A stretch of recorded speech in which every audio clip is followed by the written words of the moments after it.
I'm planning a trip with your grandparents, I said. What about you? Do you have any plans? I called my son Anthony after my in-laws invited us on a vacation. I have practice, so you all should go and have fun. But isn't this trip a bit out of the ordinary? Are you okay, Mom? I'll manage. I'll bring you back a souvenir. Work hard at your practice. Ensign, under my influence, has always been into marathon running. He even got into college on a running scholarship. He studies at a nearby university but stays in the dorms to save commuting time, coming home only during long holidays. I knew he couldn't join the trip, but I thought I should at least ask him. His response was exactly what I anticipated. My name is Flora, a 46-year-old working woman. My husband, Steve, is 4 years older and was once my boss. He's competent, and I respect him. After our marriage and the birth of our son, we built a happy family. Yet somewhere along the way, our relationship began to break down.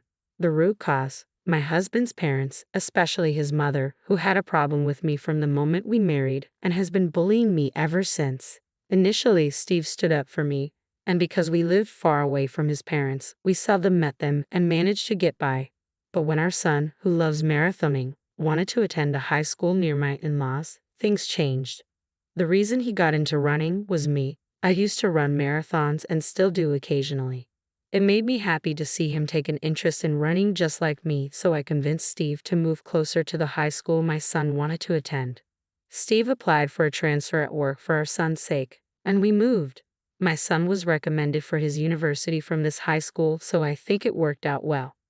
Go get the rental car tomorrow morning and pick up my parents on your way back, Steve said the day before our trip. This left me confused. Huh?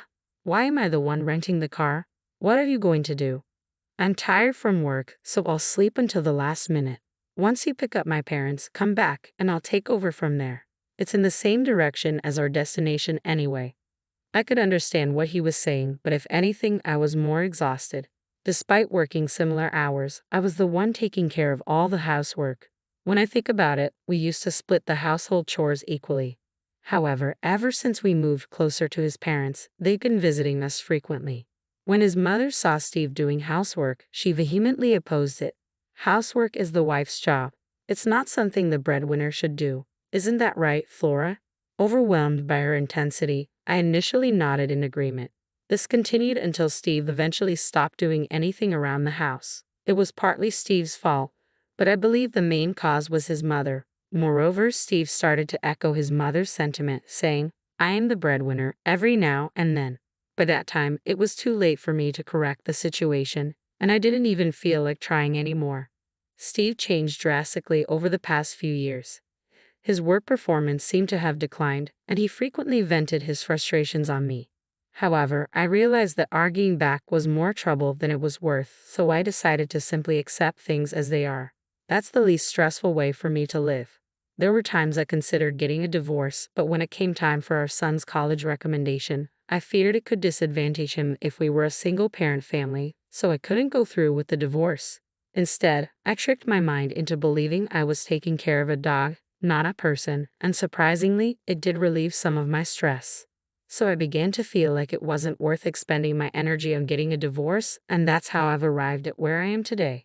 The reason I agreed to join this trip was because it was to a resort that I absolutely love. I knew I could thoroughly enjoy myself even if I ended up doing things alone. Heck, I was even ready to do things separately from my in-laws and husband. Perhaps I was invited mainly because they needed someone to share the driving, but both my husband and my father-in-law can drive, so it'll work out one way or another. Anyway, I played along with the notion that our pampered pooch was being demanding again, went to get the rental car as my husband instructed, and headed to my in-laws' place. Flora, you're late. Is that the car for today? You should have rented a bigger one. Well, it's better than your tiny car at least. The car we usually use is the one I bought since I drive to work.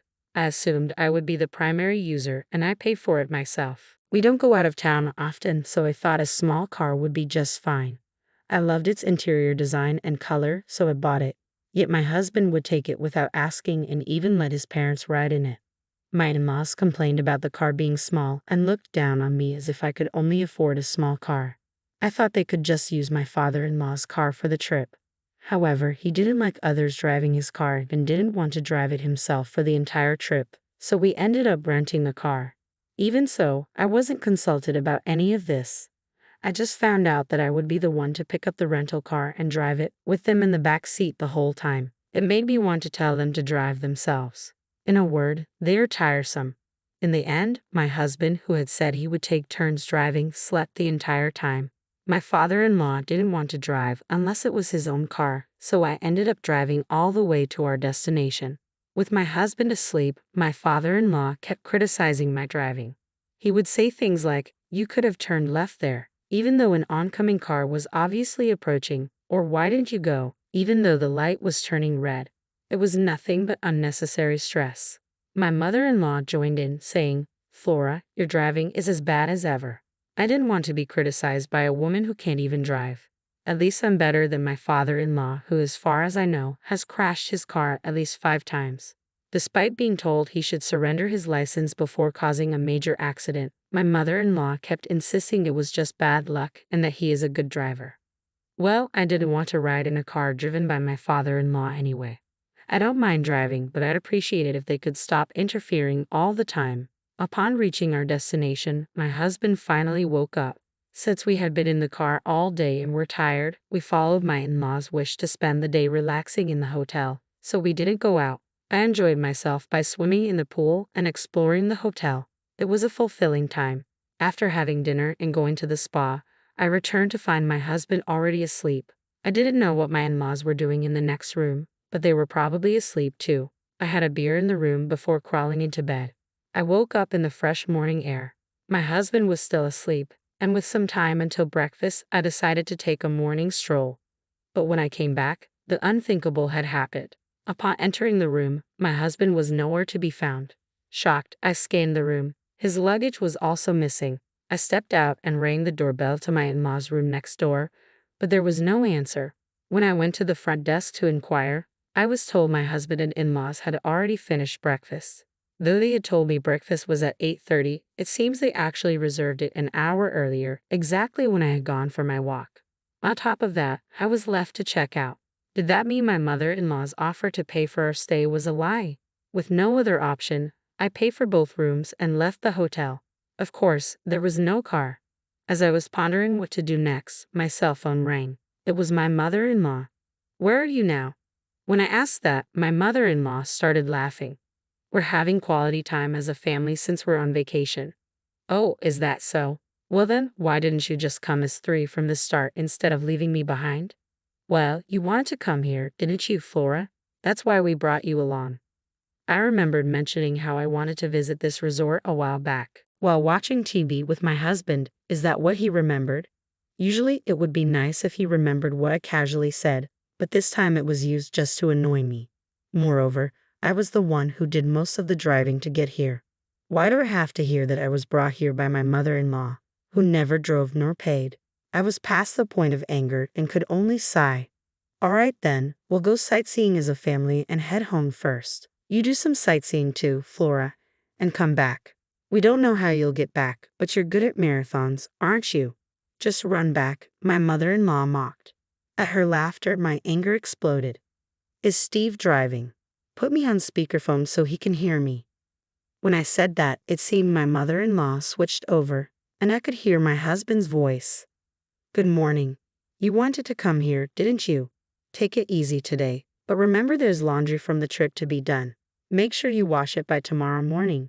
He sounded cheerful. I had no more feelings for him. "Do your own laundry." "Hey, that's no way to talk. I'm the breadwinner, and telling you to take it easy today. You should be saying thank you." "Oh right, the breadwinner. But don't worry, this is the last time we'll see each other. Well, all you've really seen of me is me sleeping." "What do you mean? We need to come home today. There's laundry and house cleaning to be done." "Yeah, that's why I'm not going back." "What are you talking about?" His voice was shaken. "I'm getting a divorce. You told me half a year ago, didn't you, that you met your soulmate, your childhood friend, and you were going to marry her? You reunited when she moved back to your hometown, right?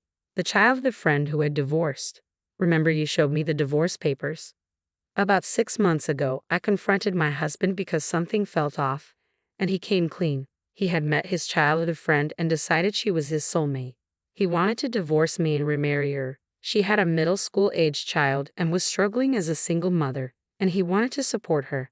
So he asked me for a divorce. Truthfully, I had lost my feelings for my husband, but I wasn't quite ready to say, "Okay, let's get a divorce." He gave me the pre-filled divorce papers, but I didn't agree to divorce. We didn't speak for a few days after that, but when I stopped doing the household chores, he was in a bind. A few days later, he said, "Forget about what I said before." Well, I couldn't just forget it, and I started gathering evidence of his infidelity. Could it be that Steve planned this trick to get on my good side? I mused. The conversation happened about 3 months ago. It was right after you quit your job, I said. Surprised voices from my in-laws on the other end of the speakerphone echoed. This must have been the first time they heard about their son quitting his job. When you said you were quitting your job, I told you it would be hard to get a new job, and I disagreed with your reason, right? I recalled you said that you were an excellent worker and would find a new job right away, but you only found a part-time job. I wonder when you'll find a proper job. My husband was driving and staying quiet, so I took the opportunity to spill everything. I've been coping with stress by imagining you as a dog, but then I thought I might as well get an actual dog, I declared. So I'll submit the divorce papers. Enjoy your family vacation. My in-laws were calling my name in shock, and my husband was trying to say something, but I cut the call without paying any attention. I decided to enjoy sightseeing before heading home. When I explained the situation over the phone to my son, he said, "I told you." "Well, if you're divorcing, that's fine," Anson said. His reaction was lighter than I expected, given he knew the situation. After returning from the trip, I didn't go home. I had been keeping mine Anson's belongings in a self-storage unit, ready for any situation. With only the bare necessities with me, I dragged my suitcase to a real estate agency. The sales representative, a woman of my generation and someone I'd had drinks with a few times, greeted me. Over those drinks, I'd often complained about my husband and in-laws and asked her to always keep an eye on available properties just in case. That day, I signed a contract for my own place. Feeling relieved, I decided to submit the divorce papers at City Hall. The divorce was granted without any issue. Finally, I returned the countless calls my husband had made. "Hello," I started. "The divorce papers have been accepted. We are now officially strangers." My husband's panicked voice echoed through the phone. "Are you serious about the divorce? I broke up with her. Now there's only you. You didn't like me looking at other women, right? Now I'm only looking at you, so come back without worries."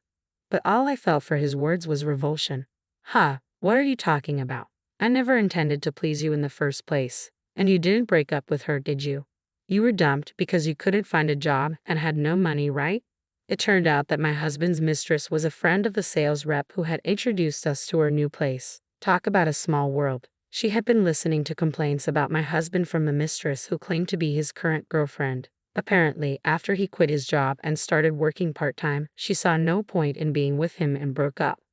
But a fling is a fling. I'm definitely going to demand compensation.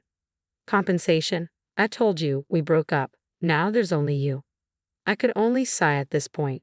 So you're saying that now that you're single, you're thinking of having another affair?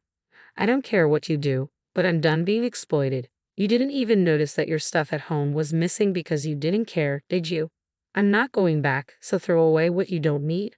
With that, I hung up the phone. Even after that, my ex-husband kept calling me, and even my former in-laws reached out. But of course, I'm never going back to that house. My ex-husband still hasn't found a job, can't pay the rent, and has moved back in with his parents. My ex-father-in-law is still driving dangerously and recently crashed into a neighbor's fence with my ex-mother-in-law in the car. Fortunately, no one else was injured, but they didn't have property insurance and had to borrow money to cover the repair cost. All of this was written in emails that my ex-husband kept sending me on his own. I find his misfortune slightly amusing.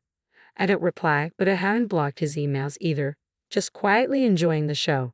Since I moved to a pet-friendly property, I started keeping a small dog and realized that I enjoy taking care of a dog more than taking care of people. My son, worried about me being alone, has started coming over on weekends, a change from his previous habit of only visiting on long holidays. I'm living a fulfilling life every day. Maybe this weekend, I'll go back to that resort town for the first time in a while.